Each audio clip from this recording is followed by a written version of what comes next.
15 heures. Poupée s'éveille à peine. Sur scène, les artistes font leur dernière balance. En coulisses, Erwan, régisseur général de la soirée, peaufine les derniers détails. De toute façon, après, ils sont au courant. Si on perd du temps, on démarrera un peu plus tard. Mais l'idée, c'est de faire ça en une demi-heure maxi. Sur l'équipe technique, ils sont 14. Donc 14 pour m'aider sur toute la journée. Donc on a commencé à 8h30 ce matin. On avait 3 semi-remorques à décharger là pour Louise Attaque. Et puis on a fait les balances jusqu'à midi. Et puis après, sur l'après-midi, on fait les montages des premières parties. Et puis c'est surtout après le soir, une fois que le show est terminé, où là, il faut être très rapide et efficace parce qu'il faut recharger le plus vite possible. Ce soir, ce directeur associé d'une entreprise de transport fête sa 20e année en tant que bénévole.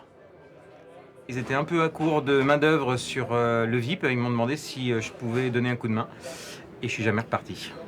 Pourquoi ? Parce que j'aime trop l'ambiance. C'est une vraie famille, c'est une deuxième famille. Et en plus, j'habite Nantes, donc je fais un peu la route à chaque fois pour venir jusque-là.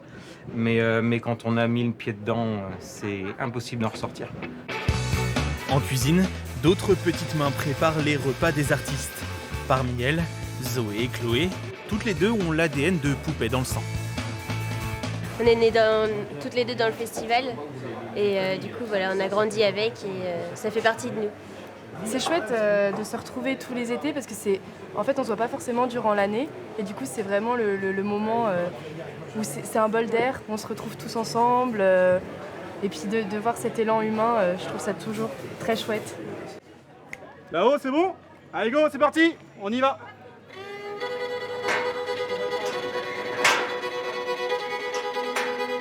Bonsoir. Pareil, je suis avec eux. Ouais, allez-y. Sur les parkings, les bénévoles s'occupent de guider les premiers festivaliers. La récompense, les gens qui sont contents, voilà, qui sont contents en arrivant, qui sont contents en repartant surtout. Et voilà. Et nous, on a passé un bon moment. Voilà. On a vu des artistes et puis c'est sympa. Pourtant, ils louperont une partie des festivités.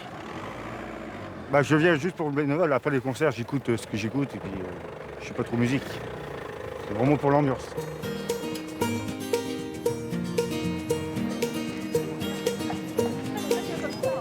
Au total, à Poupée, on compte près de 1000 bénévoles.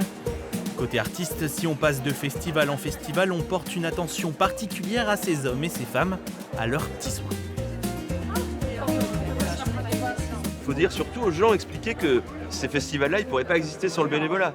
Parce qu'on ne peut pas payer des centaines de bénévoles. On ne pourrait pas accueillir ces artistes-là. Donc tout ça, ça n'existe que grâce à eux. Vraiment, quoi. Et c'est vraiment... c'est une armée. Ça dédramatise tout. C'est-à-dire que quand on est dans une ambiance familiale, il n'y a pas de trac.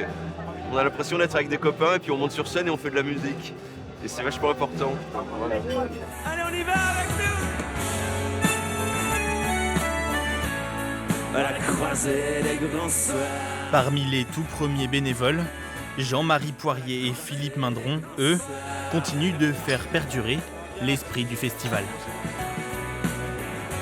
Dans les organisateurs, on est dans les plus anciens. Il y a nos enfants qui prennent le relais, puis on intègre maintenant une nouvelle relève, ce qu'on appelle la relève, des jeunes de 20 ans qui vont aussi intégrer des responsabilités dans le festival. Un esprit familial à la croisée des générations, afin que Poupée ne perde jamais de son éclat.